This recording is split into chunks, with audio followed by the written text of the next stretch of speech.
Indonesia saat ini kena yang dinamakan middle income trap country, yaitu istilah di mana kelas menengah tidak bisa naik ke kelas atas. Jadi negara Indonesia yang berada di kelas menengah ini tidak bisa naik. Sekali lagi harus digarisbawahi, tidak bisa naik di kelas atas atau tidak boleh. Negara yang terjebak di dalam middle income trap adalah negara yang GDP per kapitanya adalah antara $3.500 sampai $5.000 per kapitanya seperti Indonesia. Banyak negara yang terjebak di kelas menengah itu selama puluhan tahun. Misalnya Brazil itu lebih dari 30 tahun baru keluar dari istilah negara dengan middle class income-nya. Argentina juga sama, puluhan tahun juga baru bisa keluar. Ini yang terkadang membuat kita berpikir, seandainya saja ya kita ini adalah kepala negara Amerika atau kepala negara Cina, di mana keduanya saat ini memainkan perdagangan internasional lebih dari 30%, maaf, lebih dari 70%. Maka negara pasar harus dibuat GDP-nya tidak di bawah dan tidak di atas, di trap. Mengapa? Karena kalau negara-negara pasar tadi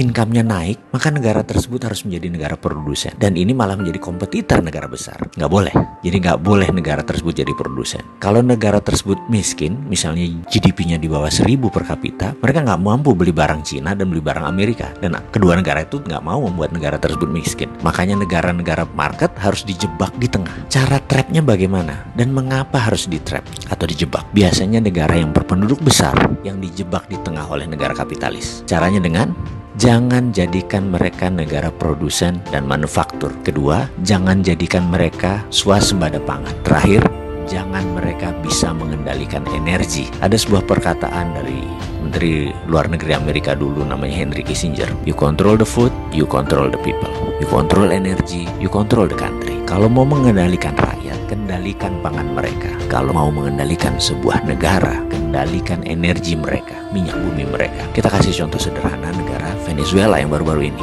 Negara ini menghasilkan minyak lebih besar dari Indonesia. Suatu saat Venezuela melawan dalam tanda petik Amerika dengan menjual minyak mentahnya ke Cina. Amerika marah dan Amerika membuat Venezuela menjadi failed state atau negara gagal dengan financial warfare yang dilakukan oleh economic hitman-nya, pasukannya CIA-nya Amerika. Dan kita semua tahu negara tersebut dalam setahun terjadi hyperinflation. Mata uang Venezuela nilainya jatuh 1.000.000% sampai harus menerbitkan cryptocurrency sebagai ganti mata uang negara mereka. Sebagai catatan, Amerika sangat memperhatikan homeland security-nya. Jadi mulai dari ujung benua Amerika Utara sampai ujung selatan Chile, Argentina harus di bawah kendali Amerika. Jadi ya hal-hal negara seperti Venezuela ini disikat pasti. Oke, kita kembali ke topik. Bagaimana supaya kita keluar dari jebakan middle income country tadi? Kalau saya boleh memberikan saran, bagaimana kalau kita pakai apa yang Taiwan pakai, apa yang Cina pakai, apa yang Singapura pakai, apa yang Jepang pakai waktu di trap dulu, yaitu dengan TINA. Pasti paham kan, wahai pengelola negara, paham TINA.